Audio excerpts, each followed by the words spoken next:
আসসালামু আলাইকুম প্রিয় নবম দশম শ্রেণীর শিক্ষার্থী বন্ধুরা, তোমরা কেমন আছো? আশা করি তোমরা খুবই ভালো আছো।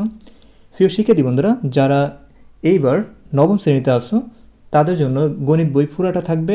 আর যারা দশম শ্রেণীতে উঠছো, নবম থেকে দশম শ্রেণীতে উঠছো, যারা 26 সালে পরীক্ষা দিবা এসএসসি, তাদের জন্য শর্ট সিলেবাস করা দেওয়া হয়েছে। তোমরা ইতিমধ্যে জেনেছো যে তোমাদের শর্ট সিলেবাসের ভিতরে প্রথম অধ্যায় নাই, দ্বিতীয় অধ্যায় আছে। আর যারা নবম শ্রেণী আছে তাদের প্রত্যেকটা অধ্যায় আছে, মানে প্রতিটা অধ্যায় আছে।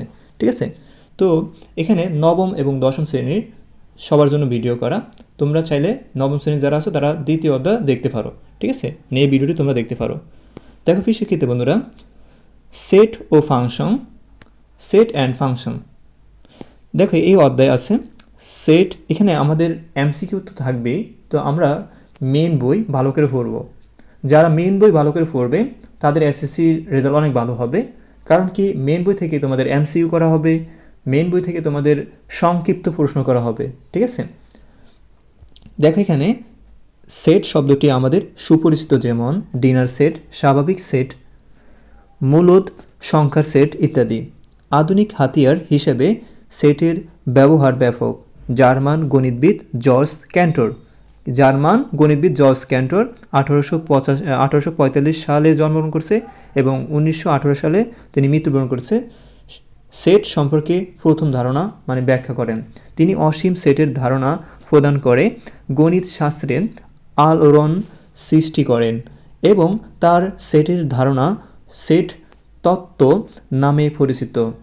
এই অধ্যায় সেটের ধারণা ব্যবহার করে গাণিতিক যুক্তি ও চিত্রের মাধ্যমে সমস্যা সমাধান এবং ফাংশন সম্পর্কে সম্যক ধারণা দেওয়া হবে।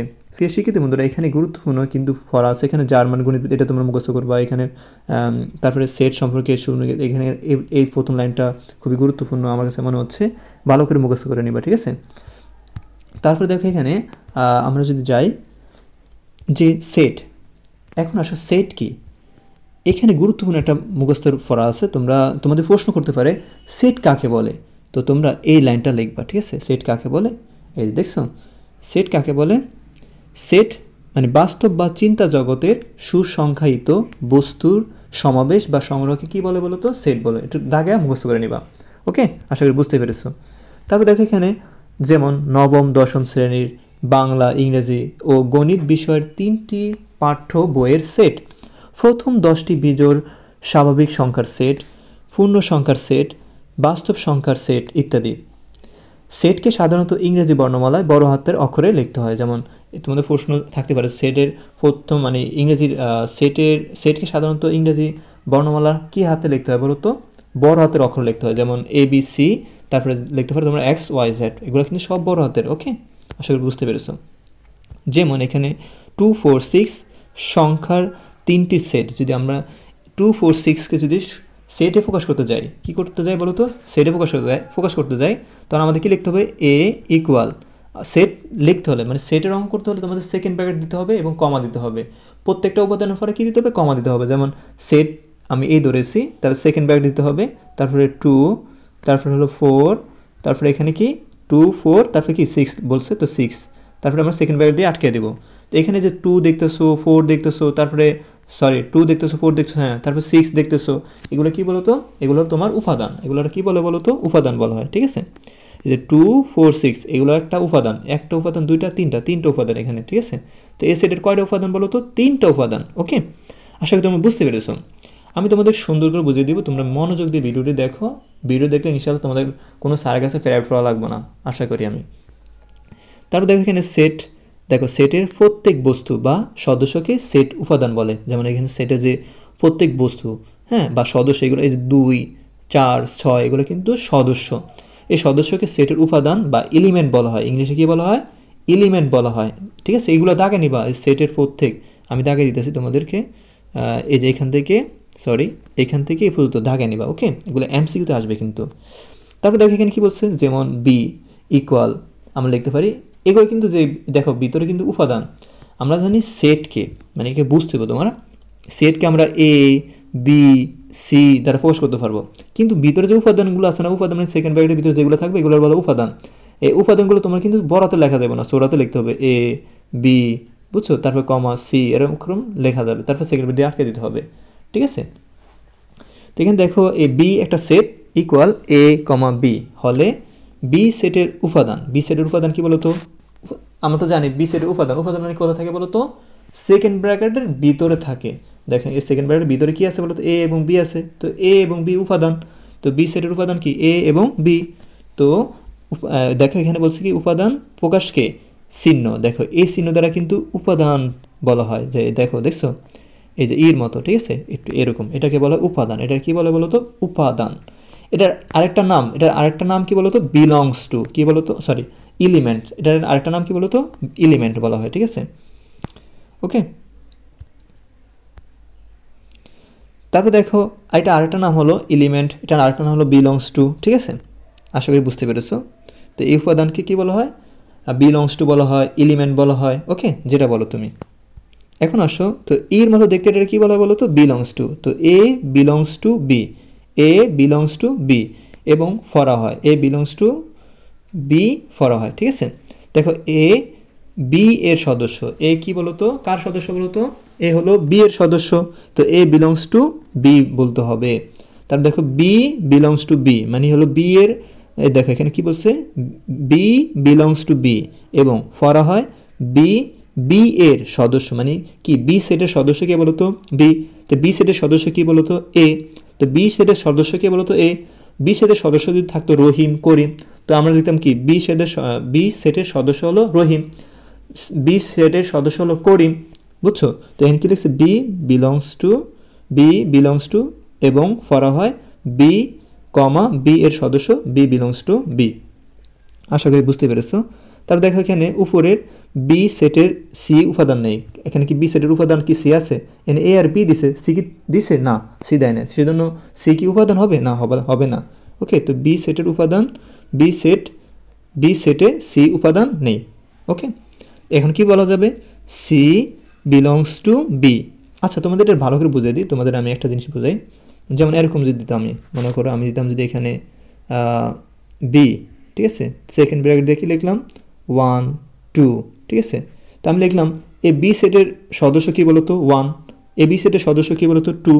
বি সেটের সদস্য কি? এখানে যদি বি সেটের সদস্য যদি আমরা 3 ধরতাম, এখানে 3 তো নাই, যদি বলি 3 কি বি সেটের সদস্য? না। তো আমরা লিখবো কি? কি লিখবো? 3 লিখবো। কি লিখবো বলতো? 3। সরি, আগে একটু কাট এটা। 3 কি? 3 belongs to B, 3 belongs to B লিখলাম। তো এখন বলো তো এই বি সেটের সদস্য কি 3? বলো তো। আমরা জানি আমরা লিখছি কি বি ইকুয়াল 1 2 1 এবং 2 লিখছি। তো আমি কি বি সেটের সদস্য কি 3? নট, কারণ কি বি সেটের ভিতরে 3 নাই, সেজন্য কি লিখতে হবে? এখানে আমরা কোরো দিয়ে দিব, মানে টান দিয়ে দিব, ঠিক আছে। এটা নট বিলংস টু, কি হবে বলো তো? ডাজ নট বিলংস টু, কি বলা হয়? ডাজ নট বিলংস টু বলতে হবে, কারণ কি এই বি 3 বি সেটের সদস্য নয়। আরেকটা দিয়ে বুঝাই, তোমরা ভালো করে বুঝবা আশা করি। যেমন আমি যদি লিখতাম এখানে এ, কি লিখবো বলো তো? এ। তো এর ভিতর লিখলাম আমি কি? সরি, সেকেন্ড ব্র্যাকেট দিতে হবে আমাদের। এখানে লিখবো 1, এখানে লিখবো 4, ঠিক আছে, এখানে লিখবো 5। হ্যাঁ, তো এখানে প্রশ্ন করলো যে 6 কি? 6 বিলংস টু এ, মানে হলো এ, মানে 6 কি এ সেটের সদস্য? না, কারণ কি এই 6 এ সেটের ভিতরে কি নাই? 6 নাই, সেজন্য কি হবে? নট বিলংস টু, মানে ডাজ নট বিলংস টু যেটাকে বলা হয়। আশা করি বুঝতে পেরেছো। তো তারপর দেখো এখানে আমরা এটা বুঝলাম আমরা যে এটাকে বলা হয় ডাজ নট বিলংস টু। এটা কি বলা বলো তো? Does not belongs to. তারপর দেখো সেট প্রকাশ পদ্ধতি, আমরা জানি যে এখানে গুরুত্বপূর্ণ ফর আছে প্রিয় শিক্ষার্থী বন্ধুরা। দেখো সেট প্রকাশকে 2 পদ্ধতি প্রকাশ করা যায়, একটা হচ্ছে তালিকা পদ্ধতি, আর একটা হচ্ছে কি বলতো? সেট গঠন পদ্ধতি, ঠিক আছে। এটা তালিকা পদ্ধতি আর এটা কি বলতো? সেট গঠন পদ্ধতি। তো সেট প্রকাশ পদ্ধতি, সেটকে 2 পদ্ধতি প্রকাশ করা যায়, একটা তালিকা পদ্ধতি, একটা সেট গঠন পদ্ধতি। দেখো এই পদ্ধতিতে সেটের সকল উপাদান সুনির্দিষ্টভাবে উল্লেখ করে দ্বিতীয় বন্ধনী দেখছো, যাকে বলে সেকেন্ড ব্র্যাকেট, এর মাধ্যমে আবদ্ধ করা হয়। এবং একাধিক উপাদান থাকলে কমা, মানে একাধিক উপাদান থাকলে কি হয় বলতো? কমা ব্যবহার করে উপাদানগুলোকে আলাদা করা হয়। যেমন এ সেট, এ একটা কি? সেট ইকুয়াল এ কমা বি, এ হলো উপাদান, বি ও কি? উপাদান। বি ইকুয়াল 2 4 6, 2 4 6, এখানে 3টা উপাদান। সি এর দেখো উপাদানগুলো কি নিলয়, তিসা, শুভ্র, ওকে ইত্যাদি। এবার আসো গঠন পদ্ধতি, মানে মোট কথা হলো কি তালিকা পদ্ধতি তোমার কি থাকবে উপাদানগুলো থাকবে, মানে এ সেটের বি সেটের কি থাকবে উপাদান থাকবে। এবার আসো গঠন পদ্ধতি, গঠন পদ্ধতি আমরা জানবো। গঠন পদ্ধতি মানে কি কোনো সেটের কি থাকবে না উপাদান থাকবে না, এ সেটের উপাদান থাকবে না, বি সেটেরও কি থাকবে না উপাদান থাকবে না, উপাদানগুলো তোমার বাইর করে নিতে হবে, মানে গঠনে মানে কি বের করতে হবে। আর তালিকা মানে কি তোমার এ সেটের উপাদান দেওয়া থাকবে, বি সেটের উপাদান দেওয়া থাকবে, ঠিক আছে। তো গঠন আমরা একটু পরে দেখি।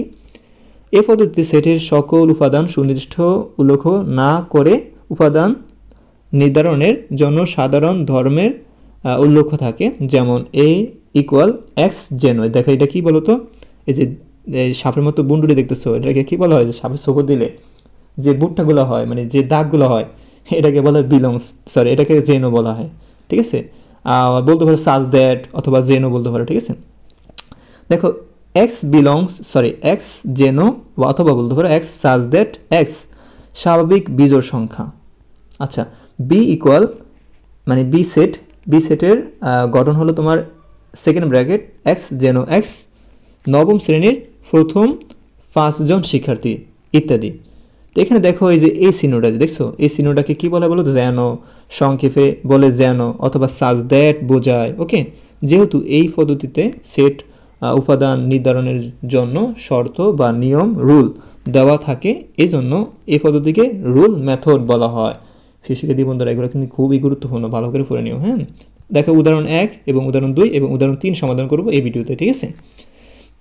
উদাহরণ আগে কি বলছে দেখো, এ ইকুয়াল সেকেন্ড ব্র্যাকেট 7 মানে 7, 14, 21, 28, ঠিক আছে।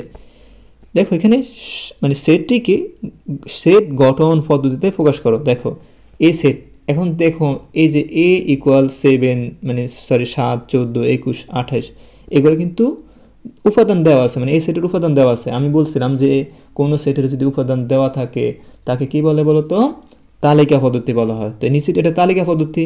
তালিকা পদ্ধতি থাকলে কি করতে হবে, সেট গঠন পদ্ধতিতে প্রকাশ করতে হবে। তো নিশ্চিত দেখো এখানে বলছে যে সেট গঠন পদ্ধতিতে প্রকাশ করো।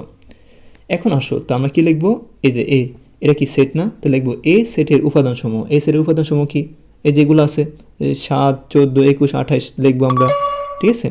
তারপরে দেখো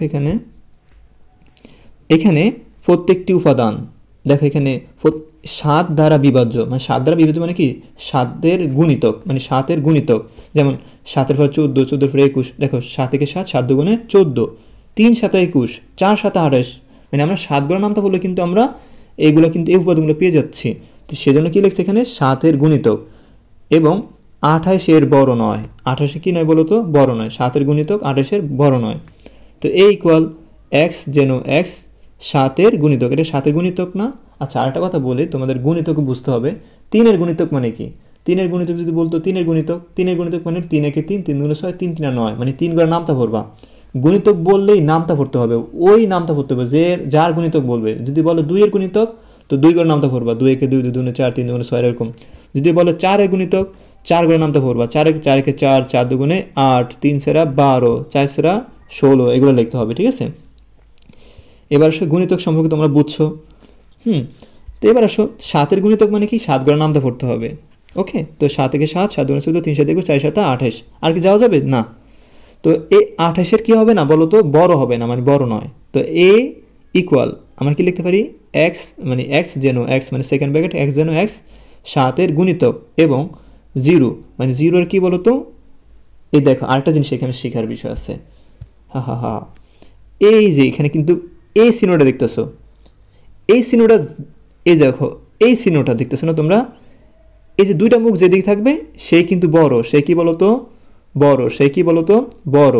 আর এই কোনটা দেখতেছো না, কোনটা যার দিকে থাকবে সে কি বলতো ছোট, সে কি বলতো ছোট হবে, ঠিক আছে। কোন যেদিকে থাকবে সে ছোট হবে, আর দুই মাথা যেদিকে থাকবে সে হবে কি বলতো বড় হবে, এটা মনে রাখবা। এখানে দেখো কি বলছে এক্স এর বড় মানে কি, মানে 0 বড়, মানে কি 0 ছোট আর এক্স কি বড়। দেখো এখানে 28, আর এখানে দেখো একটা নিচের দাগ আছে, মানে এই চিহ্নের নিচে কি একটা দাগ আছে, মানে বৃহত্তমের নিচে কি আছে একটা দাগ আছে, এটাকে বলো সমান, এটা কি বলা হয় সমান বলা হয়, ঠিক আছে। এখন আসো এখানে মেন বিষয় বোঝার হলো যে কি এই এক্স হলো বড়, কার বড় 0 বড়, মানে 0 বড় কি জিরো বলো 1 2 3 4 5 6 7 8, এগুলো হলো জিরোর বড়। আর দেখো এখানে 28, এই 28-এর সমান, যদি এই চিহ্নটা না থাকতো তো 28-এর কী হইতো বলো তো, 28-এর বড় হইতো, ঠিক আছে। এখন দেখো এক্সের ছোট আর 28-এর কি বড়, তো এখানে এই যে এখানে বড় না দিয়ে এখানে কী দিছে দেখো নিচে একটা দাগ দিছে, এই দাগ মানে হলো সমান, মানে হলো 28-এর সমান। তো জিরোর বড় 28-এর কী বলো তো সমান, তো জিরোর বড় 28-এর সমান কি, যে 7 14 21 28, মানে 7-এর নামটা পড়বা, 7 থেকে 7, 7 দুনে 14, 3 7 21, 4 7 28, এটাকে বুঝেছি। আশা করি বুঝতে পেরেছো। দেখো উদাহরণ 2, বি ইকুয়াল এক্স যেন এক্স 28-এর গুণনীয়ক।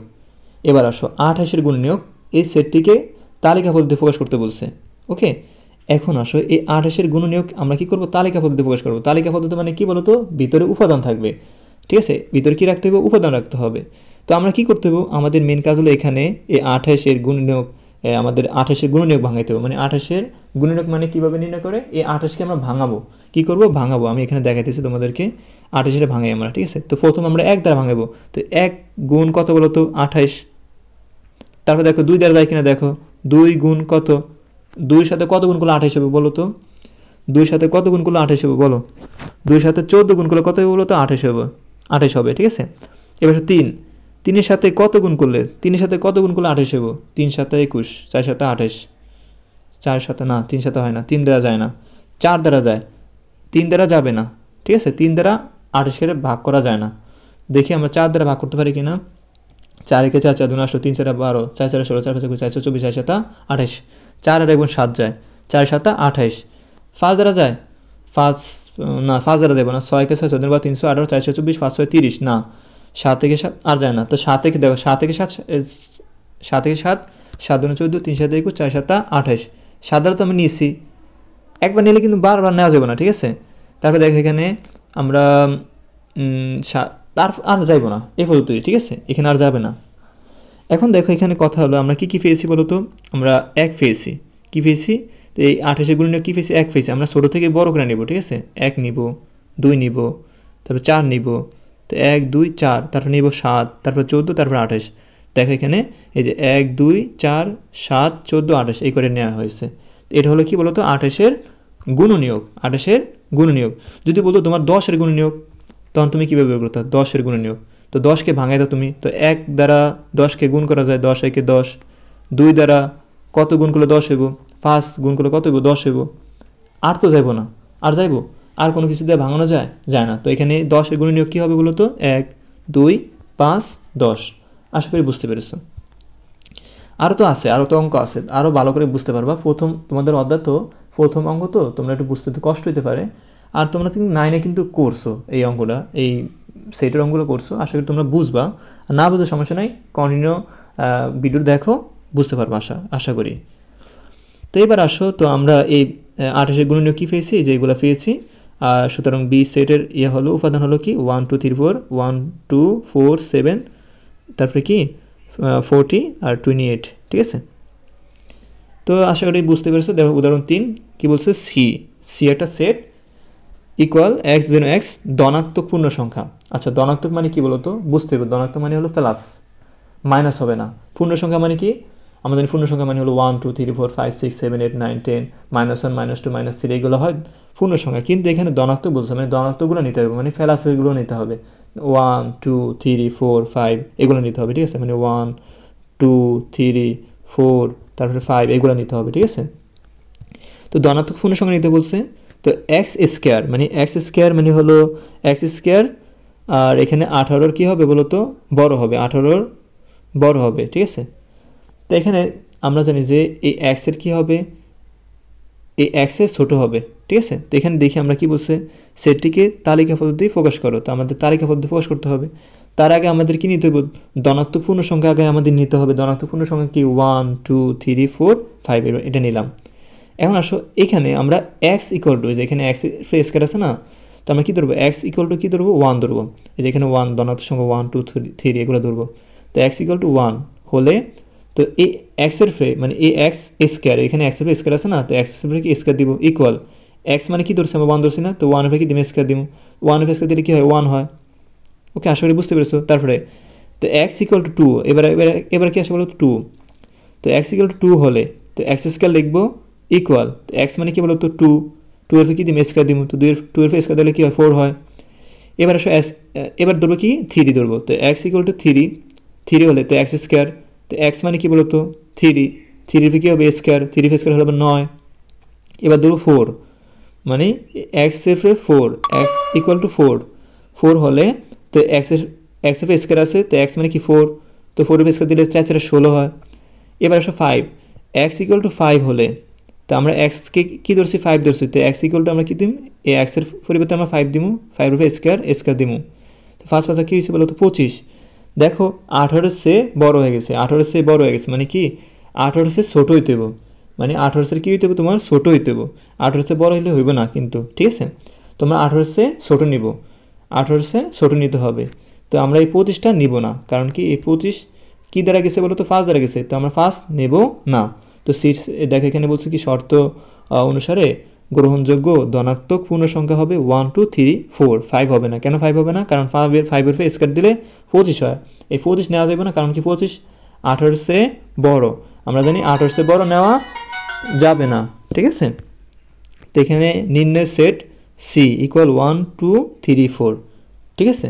তো এখানে কি বলছে এক্সের বড় মানে এক্সের বড় 18 কী হইতে হবে বলো তো ছোটো হইতে হবে, এটা বুঝেছে। তো আশা করি বুঝতে পেরেছো। পরবর্তী ভিডিওতে আমি এই কাজ 1 কাজ ক এবং খ সমাধান করে দেখাবো।